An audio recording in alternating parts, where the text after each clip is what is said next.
Bon matin tout le monde, bonjour à tous. Aujourd'hui, je suis super contente, excitée d'être avec vous. J'espère que vous avez eu une belle semaine. Aujourd'hui, on va parler du deuxième message de la série de trois, la série qui est Reviens à moi. Et aujourd'hui, on va parler du moi sur le trône. Donc, le moi sur le trône, on va parler de l'orgueil visible, de l'orgueil caché et de l'orgueil religieux.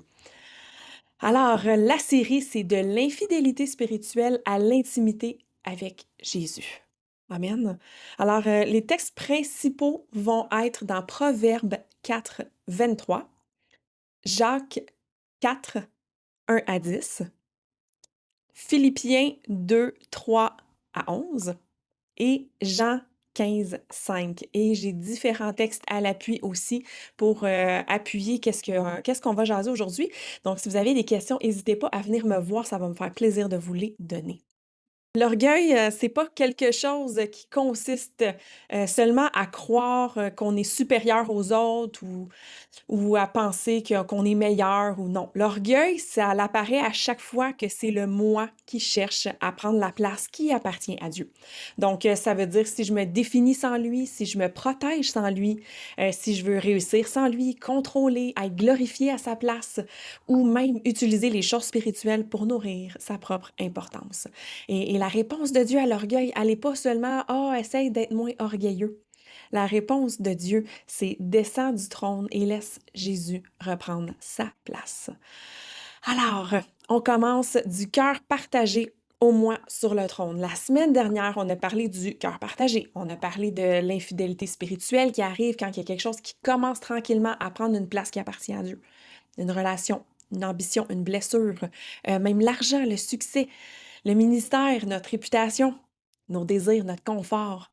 Et je crois que l'appel était quand même simple au final de tout ça, c'est que Dieu nous dit, reviens à moi. Et aujourd'hui, j'aimerais qu'on aille un petit peu plus profond, qu'on aille plus loin dans cet appel-là, parce qu'après avoir identifié toutes les choses qui peuvent prendre la place de Dieu, il reste une idole qui est beaucoup plus difficile à reconnaître, une idole qui nous transporte partout avec nous, une idole qui peut entrer dans l'Église, qui peut chanter, qui peut prier, qui peut prophétiser, qui peut servir, une idole qui peut même tenir une Bible, qui peut même prêcher.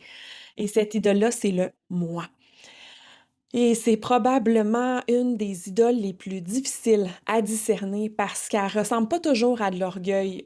Quand on entend le mot orgueil, on imagine souvent quelqu'un qui va se croire meilleur que les autres.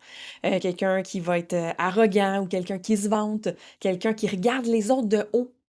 Mais l'orgueil biblique, elle est beaucoup plus profonde que ça. Oui, il peut être bruyant, mais il peut aussi être silencieux. Il peut dire très haut et fort, regardez-moi.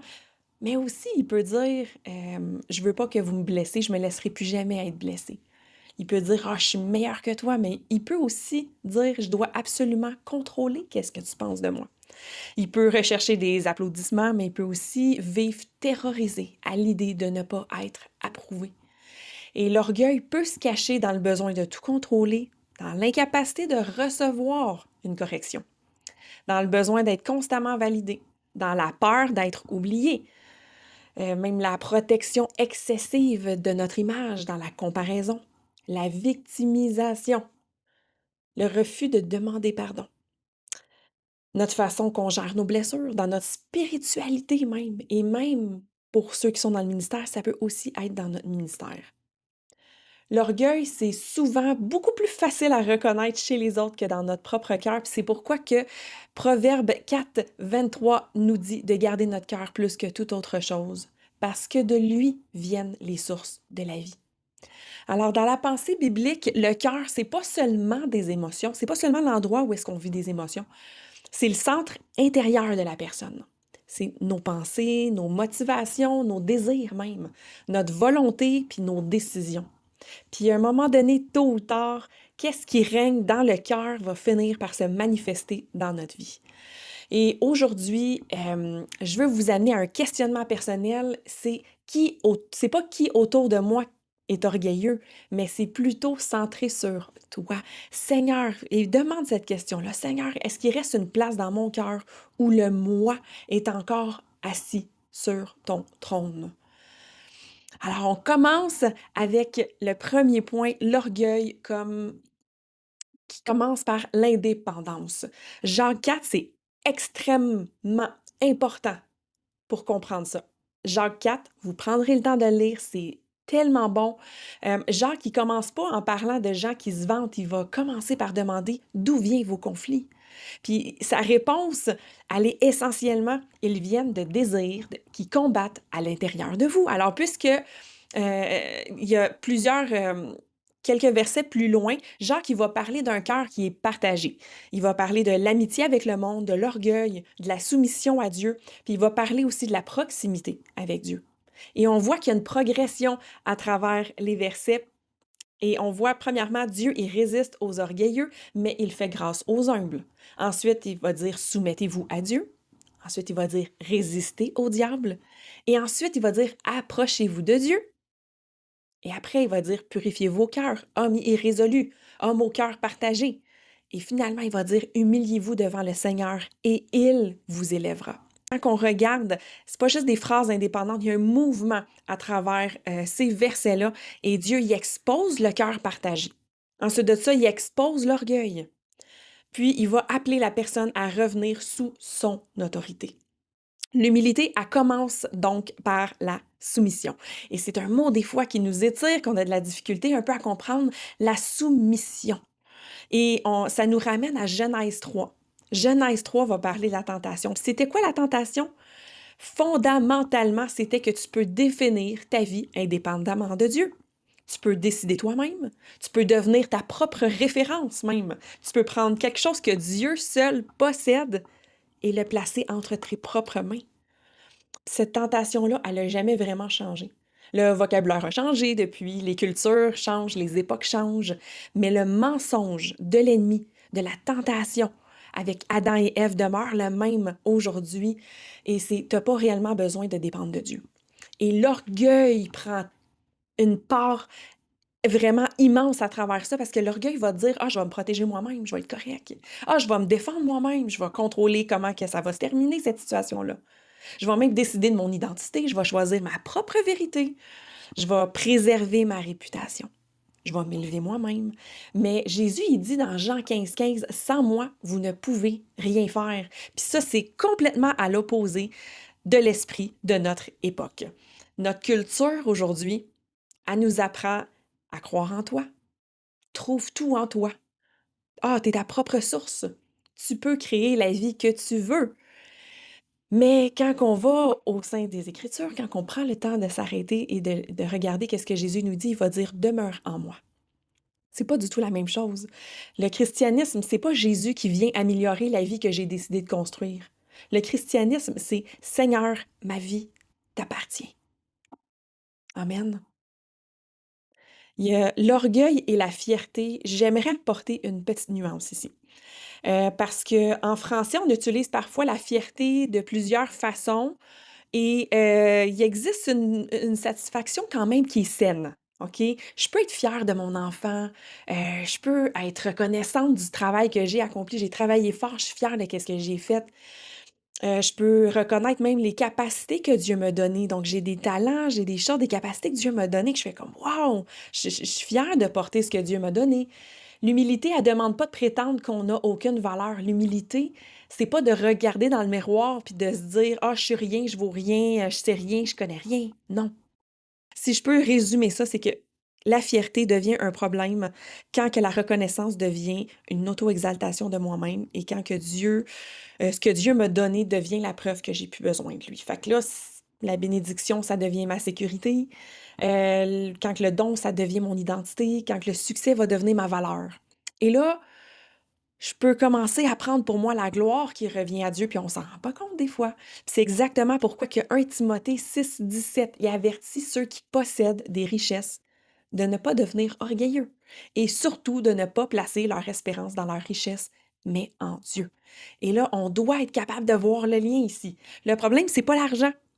Le problème, c'est dans quoi je place ma sécurité. Et l'orgueil va venir dire, regarde ce que j'ai construit. Tandis que l'humilité, elle va dire, Seigneur, merci pour qu'est-ce que tu m'as confié. C'est tout dans notre attitude, dans notre façon de voir les choses. L'orgueil va dire: «Regarde qu'est-ce que j'ai construit», tandis que l'humilité va dire: «Merci Seigneur pour ce que tu m'as confié». L'orgueil va dire: «J'ai réussi», tandis que l'humilité va dire: «Ah, tout ce que j'ai, c'est une grâce». L'orgueil, elle va vouloir préserver mon image, tandis que l'humilité, elle va préférer la vérité à mon image. L'orgueil, elle va dire: «Je dois avoir raison», tandis que l'humilité, c'est: «Je veux être transformé». Donc c'est pas une question de qui a raison, c'est une question de cœur. Amen. Et on va aller au prochain point qui est les 3 visages de l'orgueil. Parce qu'aujourd'hui, je veux particulièrement parler de 3 formes d'orgueil, OK? Il y a fort probablement plus que ça. C'est un sujet qu'on pourrait même parler encore plus, mais il y a l'orgueil qui est visible, il y a l'orgueil caché et il y a l'orgueil religieux que je veux adresser avec vous aujourd'hui. L'orgueil visible, qu'est-ce que c'est? C'est celui qu'on reconnaît le plus facilement. Il va avoir de l'arrogance, de la supériorité, il a besoin d'avoir raison, il y a le mépris, il y a un besoin d'être reconnu, même la vantardise. Il y a la difficulté à écouter les autres, l'incapacité de reconnaître ses torts. Dans 2 Samuel 22-28, ça dit que Dieu sauve le peuple humble, mais que son regard est sur les hautains pour les abaisser. Psaume 31 nous montre le même contraste. Dieu, il garde les fidèles, mais il traite celui qui agit avec orgueil. Et pourquoi? Pourquoi? On doit comprendre que l'orgueil, il va chercher constamment à s'élever lui-même. Mais dans le royaume de Dieu, on n'est pas appelé à nous élever. Puis c'est là que Jacques il nous rappelle, humiliez-vous devant le Seigneur et lui, il vous élèvera. Le problème avec l'orgueil, c'est qu'on essaye souvent d'accomplir nous-mêmes ce que Dieu veut faire. On va chercher à se faire reconnaître, on va chercher à se faire une place, on va chercher à protéger notre nom, on va chercher à convaincre tout le monde de notre valeur. Et c'est là que Dieu va dire, est-ce que tu peux me faire confiance avec ta réputation? Parce que c'est pas à nous de la bâtir. Nous, ce qu'on cherche, c'est de ressembler à Christ et Christ va s'occuper du reste.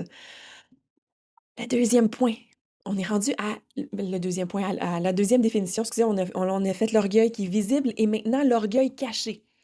Quand la blessure, elle devient une forteresse, l'orgueil caché, elle est beaucoup plus difficile à discerner parce que ça a pas toujours l'air d'être puissant, ça a pas toujours l'air d'être quelqu'un qui cherche quelque chose de fort. Des fois, selon l'attitude de la personne, on peut dire, oh, il y a beaucoup d'orgueil là, mais des fois, c'est quelqu'un qui va se sentir blessé. Il y a certaines personnes qui ont vécu le rejet, qui ont vécu de l'abandon, l'humiliation, la trahison, de la manipulation, de la violence. Il y en a même qui ont vécu des abus spirituels, puis ces blessures-là sont réelles, là. OK? Là, je vais être très claire ici. Être blessé, ça veut pas dire qu'on est orgueilleux. Et on doit jamais utiliser un enseignement sur l'orgueil pour faire honte à une personne qui souffre. Mais une blessure qui est jamais apportée à Jésus, elle peut nous pousser à construire nos propres systèmes de protection. Et là, c'est là, tranquillement, pas vite, qu'on s'en rend pas compte, mais on développe un besoin de contrôler, une façade de dureté, on va avoir l'air de quelqu'un de solide, une dépendance à l'approbation, je suis, j'ai plus de confiance en moi, j'ai besoin que les autres m'approuvent, une peur à la vulnérabilité, une incapacité de reconnaître nos torts, une volonté de toujours nous défendre. Ça peut même développer une méfiance envers toutes les autorités. Une réaction qui est excessive quand quelqu'un nous confronte. Puis là, notre cœur va pas nécessairement nous dire: «Ah, je suis meilleur que tout le monde», mais ça se peut des fois qu'on a une barrière qu'on met devant nous, puis qu'on dit: «Ah, je laisserai plus jamais personne m'atteindre». Puis cette réaction-là, elle est compréhensible, mais il y a un danger. Une forteresse qu'on construit pour empêcher la douleur d'entrer peut aussi empêcher l'amour, la correction, puis la guérison d'entrer. Une blessure, ça peut expliquer certaines réactions, mais elle doit jamais devenir le seigneur de nos réactions. Il y a une différence entre dire: «J'ai réagi comme ça parce que j'ai été blessée et à cause que j'ai été blessée, personne a maintenant le droit de me confronter». Dieu, il condamne pas notre blessure, il veut la guérir, au contraire. Mais Jésus, il veut aussi toucher, qu'est-ce qu'on a construit autour de cette blessure-là. Puis parfois, notre prière, elle doit devenir: «Seigneur, j'ai appris à me protéger sans toi. Apprends-moi maintenant à trouver ma sécurité en toi». Amen. L'orgueil 4e point, c'est l'orgueil peut être caché dans nos pensées. Et Luc 1,51 est extrêmement révélateur pour ça.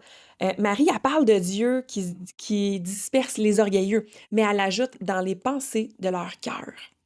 Et ça signifie que l'orgueil peut exister avant même que quelqu'un d'autre le voie. Il peut vivre dans un dialogue à l'intérieur de nous-mêmes et il devrait me reconnaître davantage. Je mérite mieux. Moi, j'aurais jamais fait ça. Je suis bien plus spirituelle qu'eux. Ah, Dieu il me parle bien plus à moi. Ils comprennent pas mon niveau, là. Moi, j'ai passé à travers beaucoup de choses. J'ai étudié beaucoup en plus. Ou franchement, je connais déjà tout ça, moi. Puis des fois, c'est un des signes les plus dangereux dans notre marche avec Dieu, c'est justement cette phrase-là, je le sais déjà. On peut connaître beaucoup d'informations sur Dieu sans réellement connaître davantage Dieu. Quel point être trop familier avec un Dieu qu'on ne connaît pas. Et je crois que c'est ici qu'il y a un danger particulièrement sérieux pour les chrétiens. On peut devenir tellement familier avec les choses de Dieu qu'on cesse d'être émerveillé par Dieu.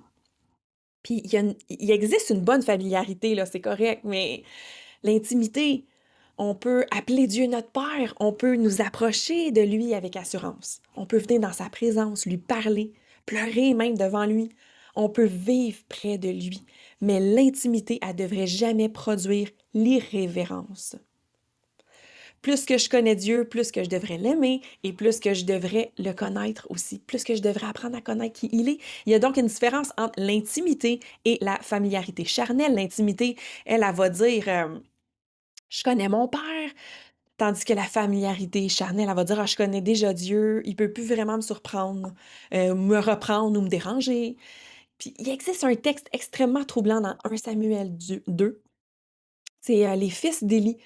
Il était littéralement entouré de choses de Dieu. Il servait autour du sanctuaire, il connaissait les sacrifices, il connaissait les procédures, il connaissait même le vocabulaire religieux. Et pourtant, dans 1 Samuel 2,12, ça dit de eux, ils ne connaissent pas l'Éternel. Imaginez, être familier avec le temple, familier avec les sacrifices, familier avec le ministère, mais étranger au cœur de Dieu. On peut savoir fonctionner dans les choses de Dieu sans réellement connaître le Dieu de ces choses. Ça devrait produire en nous quand même une sainte crainte. Pas avoir peur, pas penser que Dieu va être loin de nous, mais parce que quand on marche dans la crainte devant Dieu, c'est qu'on a ce désir-là, c'est comme un respect qui est tellement profond. Je peux connaître les chants, puis je peux connaître toutes les expressions chrétiennes, je peux même connaître tous les bons versets par cœur. Je peux savoir comment lever les mains quand que je loue le Seigneur. Je peux savoir comment prier. Je peux connaître même le ministère. Mais pourtant, je peux arrêter de chercher Dieu dans le lieu secret. Puis Jérémie 9, il va dire quelque chose d'essentiel. Il va dire que le sage ne se glorifie pas de sa sagesse, que le fort ne se glorifie pas de sa force, que le riche ne se glorifie pas de sa richesse. Mais si quelqu'un veut se glorifier, qu'il se glorifie de connaître Dieu. Voilà le but. C'est pas simplement connaître davantage des choses sur Dieu. C'est connaître Dieu. Parce que des fois, notre connaissance biblique elle-même, elle peut devenir une source d'orgueil. Notre théologie, nos révélations, nos expériences, notre discernement, notre ministère. Ah, puis on doit rester dans ce questionnement-là. Est-ce que tout ça me rend davantage amoureux de Jésus? Est-ce que ça me rend plus enseignable? Est-ce que ça me rend plus doux, plus obéissant, plus aimant? Plus rapide à me repentir. Ah, que ça fait plaisir à Dieu, ça. Eh, parce que si ma connaissance de Dieu me rend de plus en plus impressionnée par moi-même, il y a quelque chose qui va pas. On s'approche pas de Dieu pour accomplir des choses puis être surpris de nous-mêmes. On veut être émerveillé devant Dieu. Et ça m'amène au 6e point qui est l'orgueil religieux. Utiliser les choses de Dieu pour nourrir le moi. C'est probablement la forme la plus dangereuse parce que l'orgueil religieux, il sait comment parler chrétien. Il va dire, ah, Dieu m'a révélé, Dieu m'a dit, j'ai du discernement, ah, je suis prophétique, ainsi parle l'Éternel. Je suis quelqu'un là que l'onction de Dieu coule sur moi, j'ai une autorité spirituelle, puis toutes ces choses-là peuvent être vraies. Mais le cœur peut tranquillement commencer à tirer son identité dans ces choses-là plutôt que de Jésus. On peut commencer avec un désir qui est super sincère. Seigneur, utilise-moi. Puis subtilement, il y a quelque chose qui change. Puis Seigneur, assure-toi que les gens voient que tu m'utilises. Puis c'est pas toujours comme ça qu'on le prie, mais dans nos agissements, c'est ce que c'est. Puis on veut que Dieu agisse, mais on veut aussi que tout le monde sache que Dieu a agi à travers moi. On veut annoncer Jésus, mais on surveille constamment ce que les gens pensent de nous. On veut être considéré comme moins prophétique, profond, spirituel, puissant, différent, parce que c'est une mode en ce moment avec tout ce qui circule sur les réseaux. On dirait que on attribue l'arbre qui porte du fruit à comment qu'une personne a une plateforme ou combien de likes, de j'aime que la personne a sur un post ou comment qu'elle est spirituelle. Puis là, tranquillement, la plateforme, elle devient beaucoup plus importante que le lieu secret. Les manifestations deviennent plus importantes que la transformation. Donc, on cherche à voir le résultat de ce que Dieu fait plutôt que la transformation. Le don devient plus important que le caractère. Être connu comme quelqu'un qui connaît Dieu devient plus important que connaître Dieu.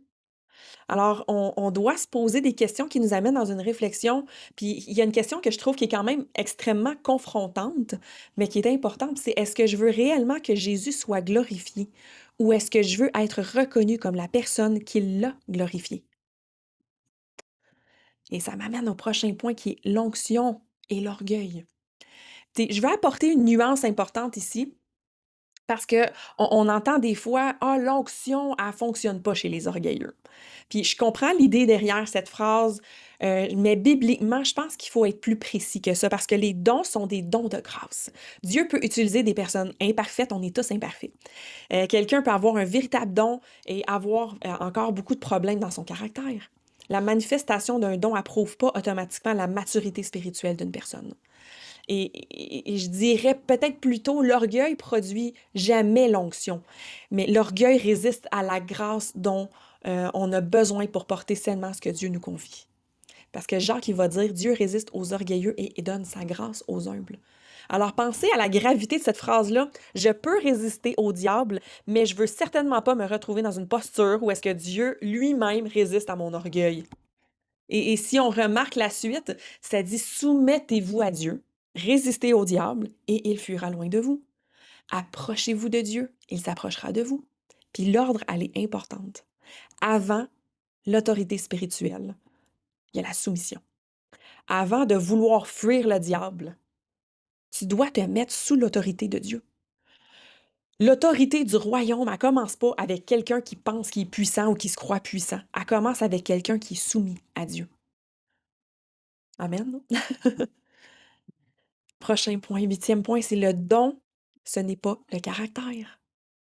On peut désirer l'onction, les dons, les manifestations. On a eu une série avec Pasteur Kevin dernièrement sur les dons. C'est extraordinaire quand on reconnaît tous les dons que Dieu a mis à notre disposition. On peut désirer les manifestations, l'influence, une plateforme, la puissance, l'autorité spirituelle, parce qu'on veut voir la gloire de Dieu, on veut voir Dieu agir. Mais une personne blessée qui reçoit beaucoup d'influence, elle peut utiliser cette influence-là pour chercher une validation. Une personne contrôlante qui reçoit de l'autorité, elle peut devenir manipulatrice. Une personne qui est incapable de recevoir une correction peut finir par confondre ses réactions personnelles avec la voix de Dieu. Et c'est là que le caractère, il est important. Parce que il permet de demeurer fidèle. Le don peut ouvrir une porte, mais il y a seulement le caractère qui nous permet de demeurer fidèle dans cet endroit-là avec Dieu.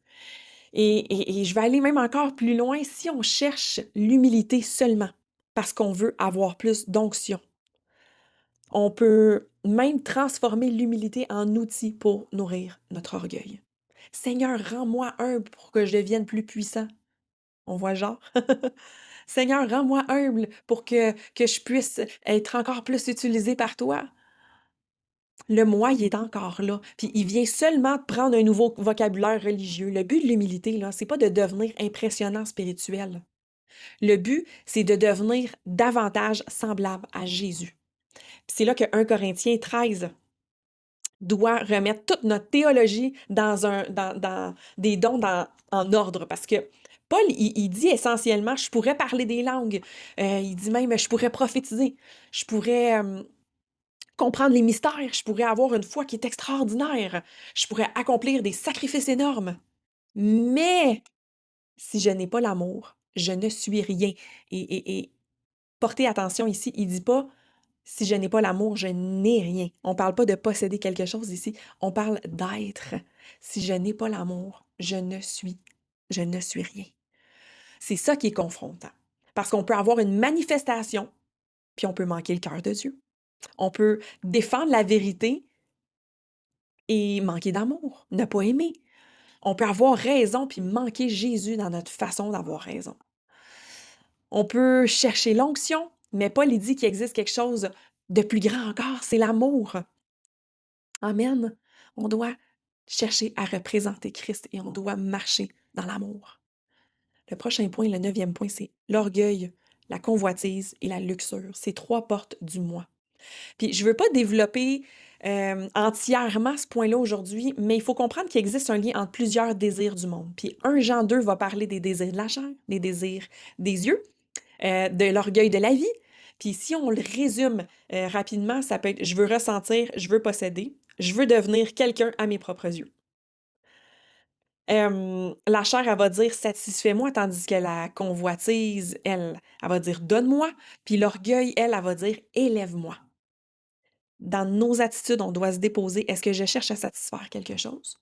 Est-ce que je cherche à recevoir quelque chose? Puis est-ce que je cherche à être élevé? Derrière ces 3 choses-là, le moi veut le trône. Et aujourd'hui, on parle principalement de l'orgueil, mais on doit être ouvert au fait que ça joue plus large que ça aussi. On doit se déposer puis s'assurer que notre cœur est à la bonne place. Vlad Savchuk utilise une grille semblable quand il parle de ces 3 ennemis-là. Il parle de la luxure, la cupidité et de l'orgueil.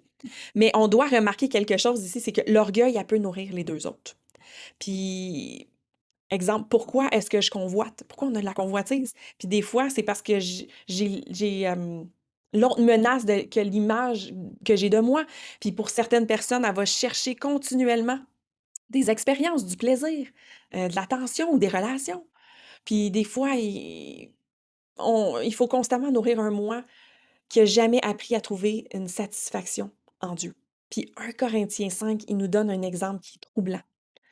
Il y avait une situation d'immoralité sexuelle grave dans l'Église de Corinthe. Et Paul, il leur dit pas seulement « Oh, vous avez un problème sexuel. » Grosso modo, il dit Êtes-vous encore enflé d'orgueil? Votre vantardise, elle n'est pas bonne. » Fait en d'autres mots, ce que ça veut dire, c'est qu'une communauté peut vivre beaucoup de spiritualité et devenir elle-même tellement sûre d'elle-même qu'elle cesse même de trembler devant le compromis. Puis c'est pour ça que c'est important qu'on a besoin d'humilité. En tant qu'individu, mais en tant que communauté dans l'Église aussi, on a besoin de l'humilité. Amen. Mon 10e point, c'est un warning quand le nouvel âge nourrit le moi. Et encore là, c'est un sujet qu'on pourrait vraiment aborder beaucoup plus en profondeur. Je vais l'effleurer pour qu'on comprenne que dans le nouvel âge, ça nourrit l'orgueil. Je veux faire un court avertissement ici. C'est un danger. Je ne veux pas faire l'enseignement complet sur le nouvel âge, mais il y a plusieurs idées très populaires dans notre culture d'aujourd'hui qui nourrissent directement cette exaltation-là de moi. Puis il y a certains courants nouvel âge euh, qui vont enseigner principalement tout est en toi. Tu es ta propre source. Manifeste ta réalité, élève tes vibrations. L'univers va répondre à ton énergie. Ta pensée a créé la réalité. Et des fois, ce vocabulaire-là commence même à entrer dans les milieux chrétiens et on ajoute tout simplement le mot Dieu en quelque part, puis on pense que c'est correct puis que c'est aligné avec Dieu, mais le moi, il demeure encore au centre. On doit être prudent. La foi biblique, elle n'enseigne pas que je suis souverain et que Dieu m'aide à manifester ce que je veux. Non, la foi biblique, elle enseigne que Dieu est souverain et je lui appartiens. Alors, Jésus, il nous apprend pas à dire « Ah, Père, Papa, Seigneur, réalise ma volonté. » Non, il nous apprend que ta volonté soit faite. Amen. Il y a une énorme différence entre la foi biblique puis une spiritualité où Dieu devient simplement une énergie utilisée pour accomplir nos propres désirs. Même quand on parle de déclarer quelque chose, on doit être prudent. Romains 4 parle que c'est Dieu qui appelle les choses qui ne sont pas comme si elles étaient.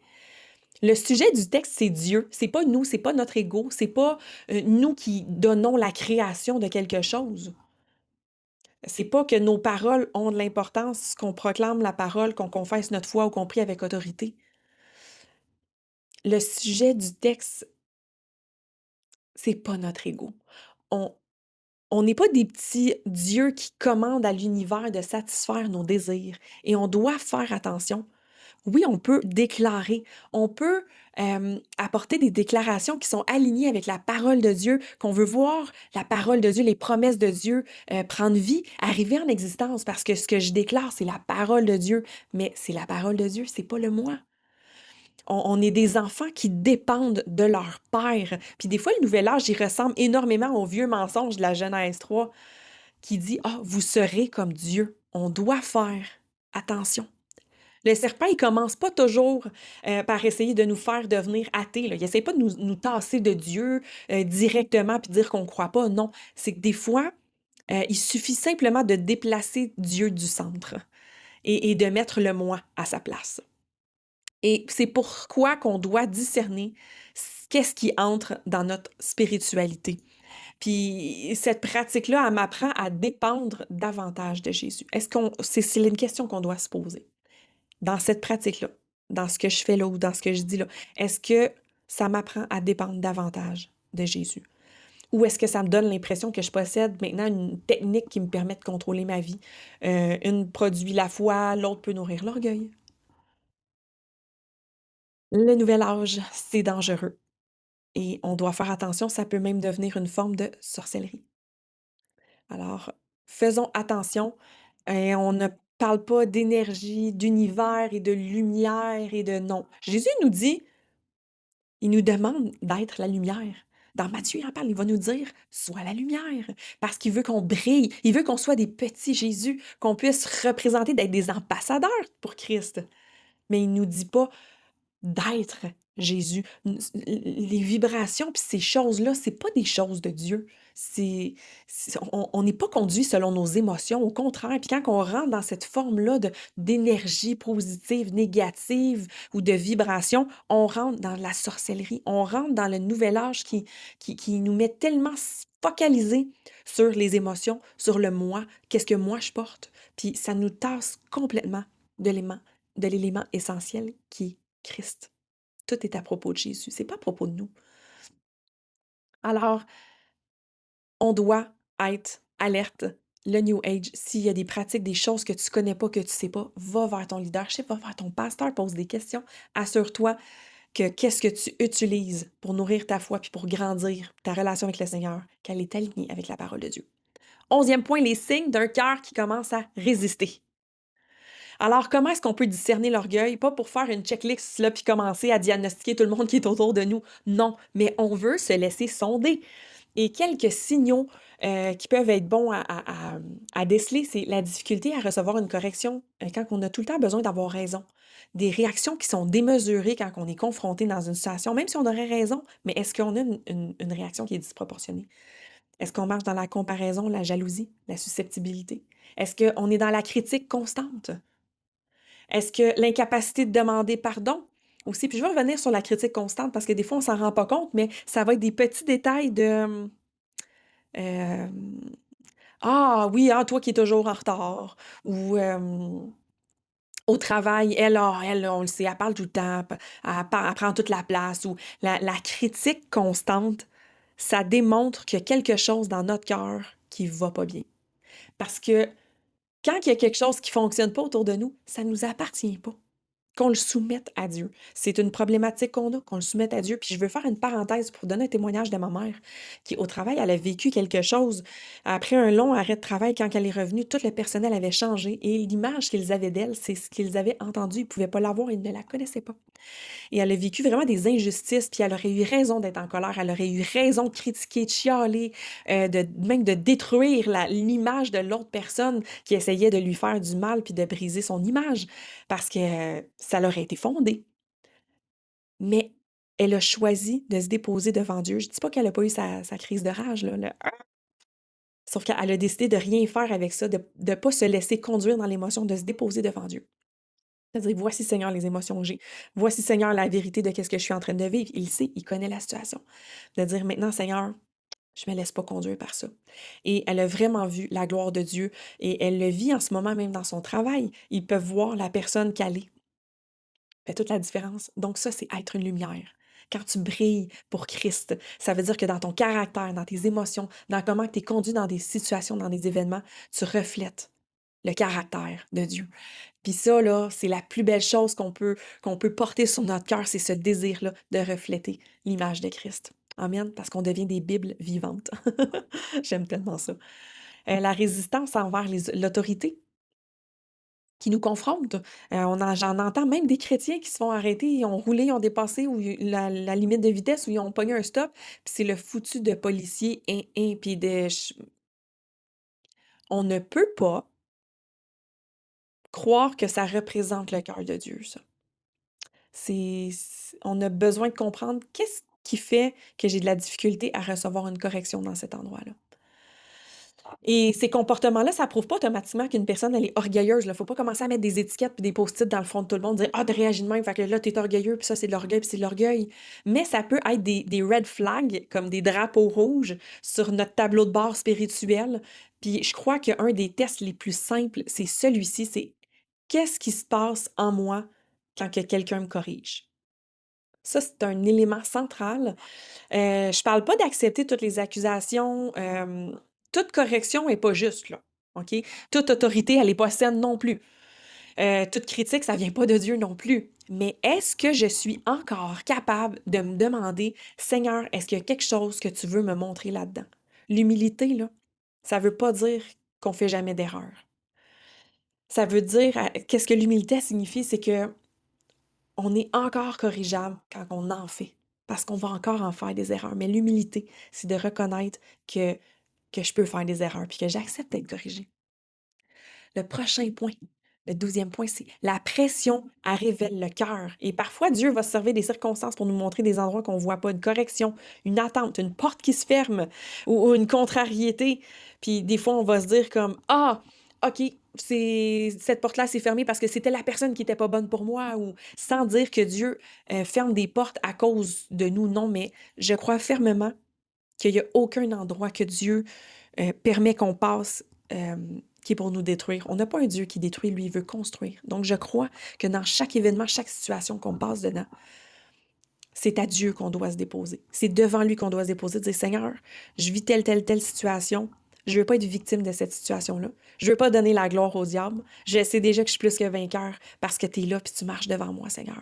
Et dans cette situation-là, Jésus, j'ai besoin, Saint-Esprit, montre-moi. Montre-moi mon cœur où est-ce qu'il est positionné. Est-ce que j'ai quelque chose à apprendre?» On doit être capable de se détacher émotionnellement pour pas être conduit, puis de spirituellement chercher la voie. On en a des émotions, puis on va en avoir. Puis c'est correct, mais on doit pas se laisser conduire par ça. Il y a des circonstances qui vont permettre des fois de faire, soulever notre caractère dans une situation donnée. Donc, est-ce que je vis quelque chose que c'est quelqu'un d'autre qui va être reconnu au lieu de moi? Merci Seigneur d'avoir permis ça parce que si ça me dérange, je dois reconnaître que j'avais besoin de l'approbation. Si tu penses qu'il y a des endroits dans ta vie que tu vis peut-être des questionnements sur est-ce que j'ai de l'orgueil, pose des questions, dépose-toi devant le Saint-Esprit puis demande-y. Demande-y, c'est notre meilleur consolateur. Il veut juste qu'on soit meilleur, qu'on soit aligné avec lui. Amen. Alors, la pression, elle va pas créer ce qui sort de nous. Souvent, c'est qu'elle va révéler qu'est-ce qui est déjà là. Puis quand que Dieu, il révèle son objectif, c'est jamais de nous humilier publiquement pour nous écraser. Son objectif va toujours être de nous libérer. Amen. Et 13e point, Jésus, c'est le roi qui descend. Puis maintenant, si on arrêtait le message ici, on pourrait repartir avec une super de grosse liste de ah, je dois être moins orgueilleux, je dois moins contrôler, je dois accepter les corrections, je dois faire attention. Mais parce que le christianisme, là, c'est pas une méthode d'amélioration du moi. Le christianisme, c'est une rencontre avec Jésus. Puis dans Philippiens 2, ça nous dit ne faites rien par ambition personnelle ou vaine gloire. Et là, Paul, il va nous donner pas simplement une liste de techniques pour devenir humble, mais il va dire ayez en vous les sentiments qui étaient en Jésus-Christ. Puis ensuite de ça, il nous montre Jésus, celui qui possédait la gloire. Il n'a pas utilisé lui-même son propre statut pour son propre avantage. Il a pris la condition d'un serviteur, il s'est abaissé. Il est devenu obéissant jusqu'à la croix. Puis si on regarde le paradoxe du royaume là-dedans, on voit que le premier Adam veut s'élever et Jésus descend. Et l'humanité veut devenir comme Dieu. Dieu vient jusqu'à nous. L'orgueil, là, cherche le trône. Puis Jésus, il quitte volontairement tous les privilèges de sa gloire pour prendre la forme d'un serviteur. Puis c'est pas parce qu'il ignorait qui il était, c'est parce que précisément, il savait qui il était.